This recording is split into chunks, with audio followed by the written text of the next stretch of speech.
Oh, come on and drink coffee, Jesse. You've been standing there for half an hour. Could you bring it over here, Helen?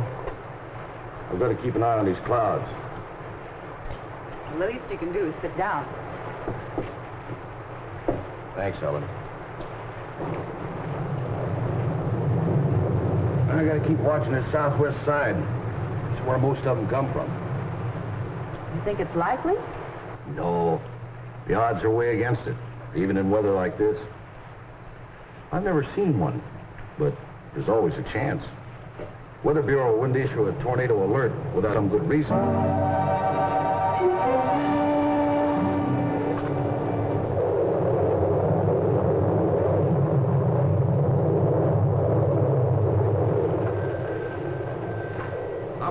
Operator, this is an emergency call. I want the Elmville Weather Bureau, Main 2100.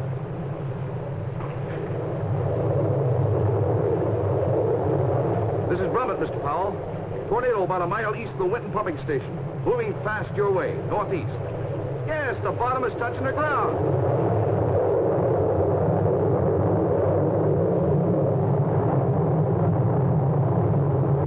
Yes, that day, Elmville was struck by a tornado.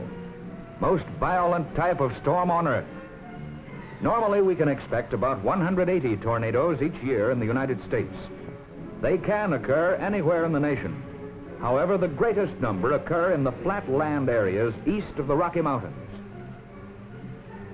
Each individual tornado is a violent local vortex in the atmosphere. The tornado's parent is a thundercloud, and the vortex suddenly descends to rotate wildly along the Earth in an upward spiraling motion. The funnel consists of air and moisture to which dust, mud, and debris are added by the inrushing winds, estimated to be rotating at speeds as high as 500 miles an hour. Tornadoes are usually funnel-shaped, although they may take the form of a rope, an elephant trunk, or a column. Although its sweep is generally only about 400 yards wide and up to 16 miles long, a tornado's destructive power is appalling. Strong buildings are reduced to rubble, automobiles lifted and flung through the air, great trees whirled about like toothpicks. The creation of a partial vacuum within the vortex can cause buildings literally to explode when the funnel passes close to them. No one knows all the facts about tornadoes, but meteorologists can detect the thunderstorm conditions that give birth to them. The presence of layers of air of contrasting temperature, moisture, density, and wind flow. Such combinations of conditions may generate a tornado. Usually this does not happen.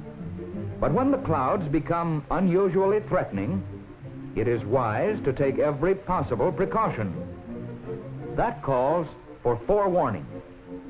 And it is the responsibility of the United States Weather Bureau to provide the public with information regarding the possibility of severe local storms, including tornadoes.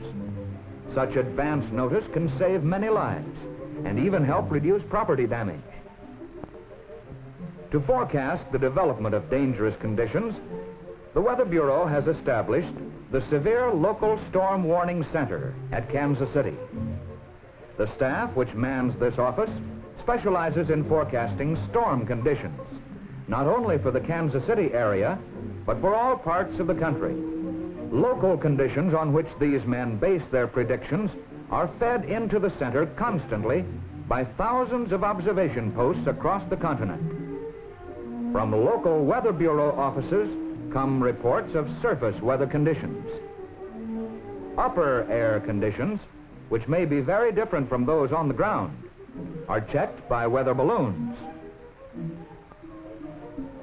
Radar stations scan cloud formations at varying altitudes to detect dense moisture patterns, the beginning of bad weather as a rule. Specially equipped Air Force and Navy weather reconnaissance planes fly far beyond the continental limits to secure information on incoming weather. All of these observations are funneled into the Kansas City Center, along with nationwide weather charts prepared at the Bureau's Analysis Center in Washington and transmitted by facsimile. Piecing together all this information, the staff prepares a detailed analysis of areas in which violent squall lines, hailstorms, and other dangerous weather conditions are likely to occur, where a tornado may develop. But to see it, if it actually does develop, the Weather Bureau needs the help of the other vital link in the network, the Volunteer Observer Group. In Elmville, for example, the head of the local Weather Bureau had organized an observer network 2 years before the tornado struck. The first purpose of the Observer Corps was to spot actual tornado clouds and advise the Weather Bureau of their location and movement. Another aim was to inform the public about safe behavior during storms, about avoiding false rumors and panic. In the Elmville network, trained observers were stationed about 2 miles apart, with the heaviest concentration southwest of the city. All were pledged to watch any questionable weather, to report promptly to the Weather Bureau any dangerous-looking storms. One of them was Jesse Brummett, whose farm was located southwest of Elmville. One warm, muggy day in May, the forecasters in the Kansas City Center became concerned about conditions in an area to the southwest. These men have a heavy responsibility. They cannot needlessly alarm the public. But when loss of life may be possible, their duty is clear. In this case, they felt that severe storm activity might be expected to the southwest, in an area 160 miles long and 80 miles wide. The Weather Bureau office responsible for distributing warnings in that area was Elmville. The district forecaster in Kansas City immediately called the Elmville Weather Bureau. I think there will probably be several of them in your area before the afternoon. From 50 west of Lawton, northeastward. Looks like it'll be right in here. That's a pretty hot area. That's pretty warm. Let me get that out on the press radio right away. A severe weather forecast was issued for the Elmville area. All public outlets were advised.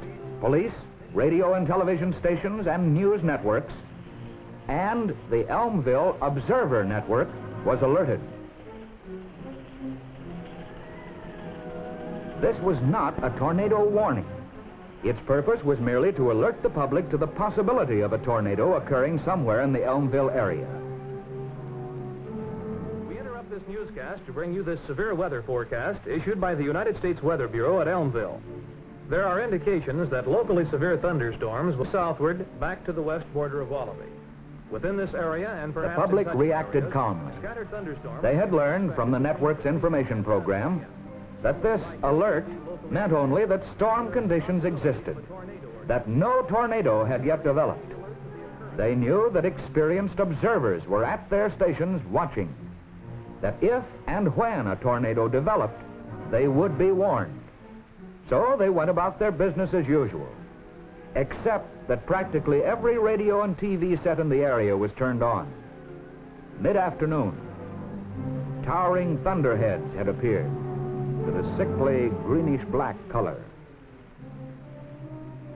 On Jesse Brummett's farm, a heavy rain was falling, and he came indoors to watch from his kitchen. Then, at 3:26.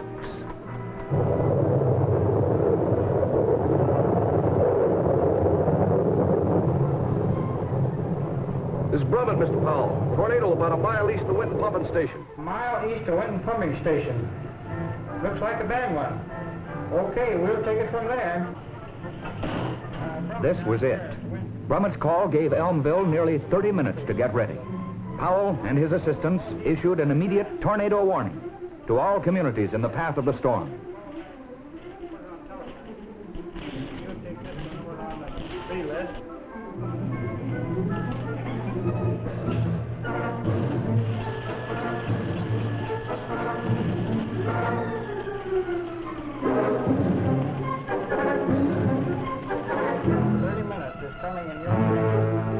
Toward your community. Would you spread the warning, please? The exact location of the tornado was flashed to the nearest radar station, which began to track it. What they saw were echoes from a number of storms over a radius of many miles. But most important, the peculiar S-shaped echo of the tornado cloud Brummett had spotted. Now, they could follow its path and report any change of speed or direction. Meanwhile, warned by television, radio, and telephone, the public followed tornado safety rules. Those with storm cellars had the best protection. People in open country sought ditches or ravines. Lying flat in a depression will guard against one of the greatest hazards, flying debris as deadly as shrapnel. In homes, doors and windows on the north and east sides were opened to help reduce damage to the buildings. Families took shelter in the southwest corner of their homes, in basements if they had them.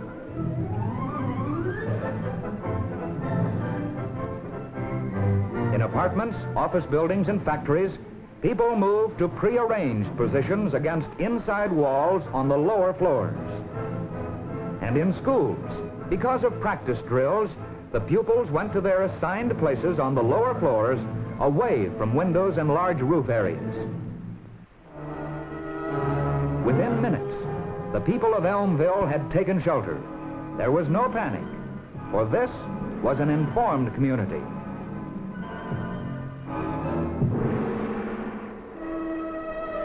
5 minutes later, the tornado roared into the city.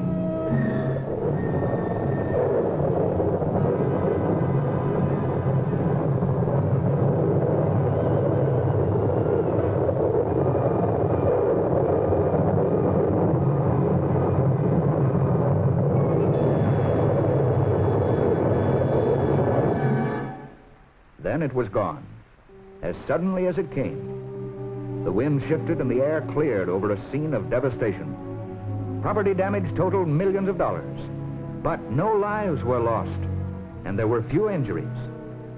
Without the Weather Bureau warning, without the local storm warning network, without the calm cooperation of an informed public, the toll might have been tragically high. Nothing can prevent a tornado or any other storm. But the United States Weather Bureau is predicting their approach with ever-increasing accuracy. A large part of the tornado safety program is in the hands of the public. Every community in an area subject to these storms should have an active local warning network. If you live in such an area, support your local network. If you don't have one, start one. The nearest Weather Bureau office will furnish detailed information and assistance. Such self-reliance may save the lives of your family, your friends, and your neighbors, if you are ever in the path of a tornado.